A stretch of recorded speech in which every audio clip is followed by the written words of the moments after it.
Bom, e conforme prometido, nós vamos falar agora sobre os 3 estágios pelos quais esse novo ser está passando dentro da barriga da sua mãe, certo? São eles chamados de estágio germinal, embrionário e fetal. E ao contrário do que muitos pensam, associando esses estágios à quantidade aos trimestres, né, ou seja, achando que cada estágio corresponde a um trimestre, não é. Cada estágio pelo qual esse novo ser passa acontece até antes do primeiro trimestre de gestação, certo? Então, esses estágios vão se completar antes da mãe terminar o primeiro trimestre de gestação, ok? E aí a gente vai falar um pouquinho sobre cada um deles. Lembrando o seguinte, o termo mais correto quando a gente vai falar da contagem de tempo com relação à ao tempo de gravidez, não se fala mais em está com 7 meses, 8 meses, 9 meses. Se fala em semanas. E o tempo em que esse bebê precisa ficar dentro da barriga da sua mãe para o seu desenvolvimento normal, né, considerado um desenvolvimento normal, é de 37 semanas a 41 semanas, né, que é o que corresponderia antigamente ao que a gente falava de 9 meses. Portanto, esse feto precisa estar, esse bebê precisa estar dentro da barriga de sua mãe de 37 semanas a 41 semanas. Antes de 37 semanas, esse bebê é considerado prematuro, ok? E a gente vai para o primeiro estágio, chamado de estágio germinal. O estágio germinal, ele acontece durante 2 semanas. E é aquele estágio que a gente falou lá no primeiro vídeo, na primeira parte da nossa aula, em que acontece a concepção, né? Ou seja, o espermatozoide se junta com o óvulo, dão origem a uma célula, né, que é chamada de zigoto, e aí essa célula vai passar por diversos processos dentro da tuba uterina até chegar ao útero. E até se implantar no útero são por volta de 10 a 14 dias. Portanto, o estágio germinal ele dura por volta de 2 semanas. E esse estágio ele é marcado pela divisão e multiplicação de células. Como acontece isso? Então, de cerca de 24 a 36 horas após a concepção, essa divisão e essa multiplicação de células começa, certo? Por volta de 2 a 3 dias, a gente já tem dezenas de células. Então, vejam, uma célula, a junção de 2 células que formou uma, né, começa a dar origem a dezenas de células, né, a partir de entre 2 e 3 dias. E no 4º dia, né, essas dezenas de células que a gente chama de blastócito ou blastocisto, vai se subdividir. E aí vai ficar assim, ó, camada, né, essas camadas externas em volta de célula e uma camada oca dentro, ok?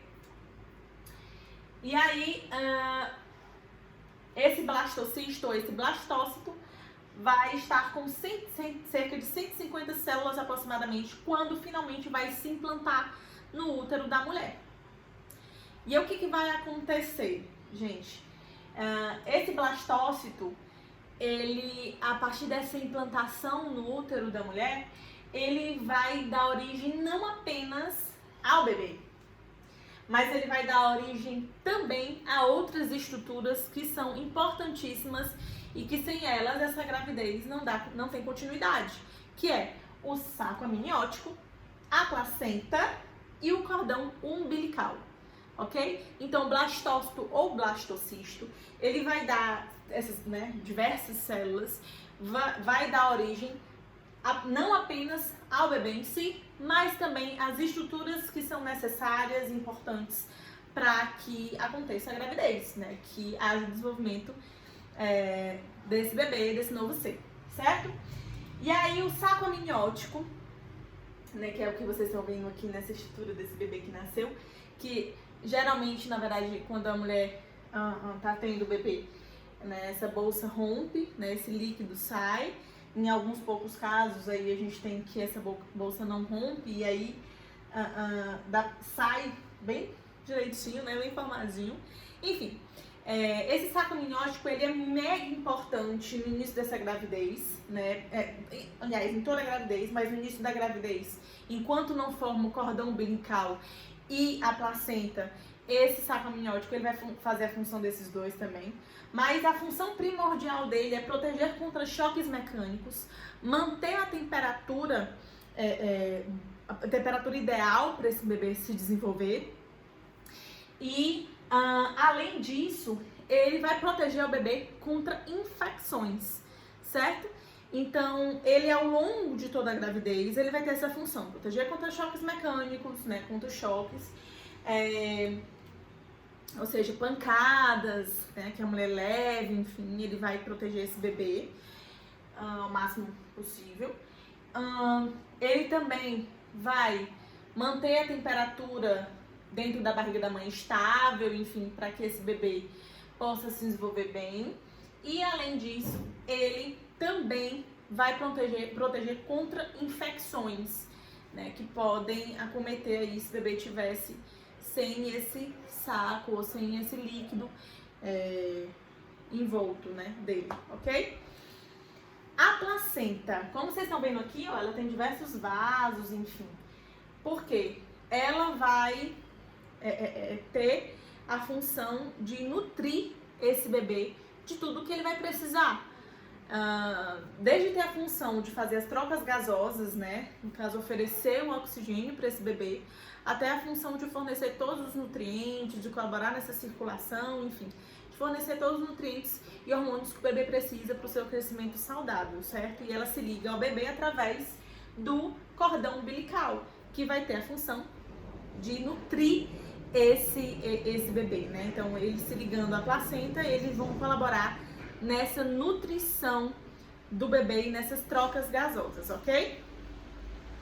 Bom, então a gente acabou de ver que o estágio germinal, ele acontece durante 2 semanas e ao final desse estágio germinal, o que a gente tem é a formação desse blastócito, desse blastocisto, que vai dar origem ao bebê em si, né? E a essas estruturas que são importantes para o desenvolvimento do bebê, para a nutrição dele, enfim, para o desenvolvimento dentro da barriga de sua mãe, certo? Sem essas estruturas, essa gravidez não vai para frente, certo? E aí agora a gente tem o estágio embrionário. Esse estágio embrionário, ele vai do período da 2ª semana, que é quando acaba o germinal, até a 8ª semana de gravidez, certo? Ou a 8ª semana de gestação. E é um período que a gente chama de período crítico. Por que ele é chamado de um período crítico? Justamente porque é nesse período que há o desenvolvimento de órgãos e dos principais sistemas do corpo, né? Dos principais sistemas desse novo ser que vem aí. Então, por exemplo, sistema respiratório, digestivo, o sistema nervoso, né? Então, nesse período, se a gente tiver algumas variações inadequadas, exemplo, a mulher fez uso de uma medicação que não podia durante a gravidez, ou estava fumando constantemente durante a gravidez, o que pode acontecer é a gente ter alguma anomalia ou algum desenvolvimento inadequado desses órgãos e desses sistemas. E aí, o que acontece? A gente tem a grande possibilidade de acontecer o que a gente chama de aborto espontâneo, que é quando o próprio organismo, o próprio útero da mulher, acaba expulsando esse bebê, né? Acaba expulsando esse embrião, esse feto, ok? E aí, o que a gente tem como grandes causas para esse aborto? Como eu falei, pode-se usar algumas drogas lícitas e ilícitas que podem gerar esse aborto, né? Pode-se ter algumas anomalias cromossômicas, então quando a gente tem algumas anomalias nos próprios cromossomos, né? Na própria genética desse novo ser que está vindo, a gente também pode ter aí, dentro desse período que a gente está falando, problema de desenvolvimento de órgãos e sistemas e acabar não indo para frente essa gravidez, ok? E aí a gente tem que esses embriões que possuem maior gravidade de defeitos, E aí vejam, não é todo embrião que apresenta esses defeitos ou essas anomalias, não é todos eles que vão ser abortados, certo? Mas aqueles que possuem maior gravidade de defeitos, o desenvolvimento não tem como ir pra frente. E aí eles são abortados, geralmente, espontaneamente. Ok? Certo? Até aqui a gente viu o desenvolvimento germinal e o desenvolvimento embrionário. Na nossa próxima aula, a gente vai falar sobre o desenvolvimento fetal e sobre alguns fatores que podem influenciar aí, alguns outros fatores, né, que podem influenciar nessa gestação, ok? Até mais, gente!